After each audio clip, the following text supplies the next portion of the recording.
As I mentioned in the previous video, this little menu icon represents a task that has been pre-cached and is currently available in your local browser. What that means is it's going to load extremely quickly. So if you'd like to start labeling, you can either open a specific task by clicking on the corresponding arrow here, or you can just click on the label button. I'll move to another tab where we have a multi-series MRI scan open here, and we're going to discuss the environment settings briefly. First and foremost, I recommend starting from layout. Your layout is up here on the top right, and you have a little number that is displayed on top of the button that tells you how many series you're working with. In our case, we have a multi-series task with 4 full MRI studies in 3 views. So, when you mouse over anything in the top bar as well, I'd also like to point out that we have individual tutorials for each function within RedBrick, and I highly recommend watching every single one that's relevant to you. Layout. Our layout in RedBrick is completely customizable and pre-configurable. So, broadly speaking, you have a choice of anything from a 1x1 view or a single view all the way up to 3x3, depending on what's most comfortable for you.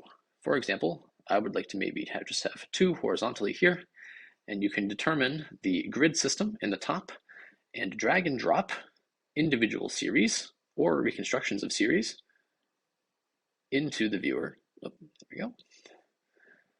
As well as use you might see it, there's a slight highlight going on here that allows me to click and choose which series and or reconstruction is going to be displayed in my main canvas in the center here.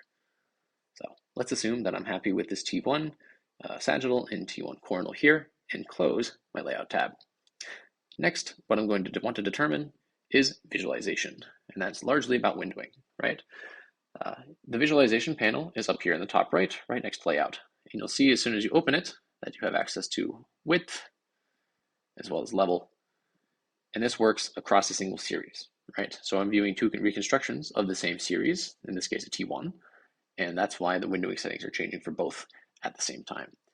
You also have access to presets. If there's a specific windowing level that you'd like to have done for you, you can just click on any of those. You also have the ability to invert your views as well as toggle linear pixel interpolation, which as you see is off or on. It's maybe a bit more visible here at the edges, where we have a nice pixelated version here and a smoother display if I enable this. Your visualization panel also allows you to control label opacity as well as display label outlines, but we'll get to that in just a moment. Finally, I'd like to point out that in the help button in the bottom right, you have access to keyboard shortcuts here for everything from your layout to your navigation to labeling. We'll go over these quickly, but specifically for windowing, you can press Control, left click, and go up or down, and you will see in the right-hand menu my width and level being adjusted accordingly. That's just one way to adjust your windowing on the fly. And now that we have our environment settings more or less covered, we're going to move on.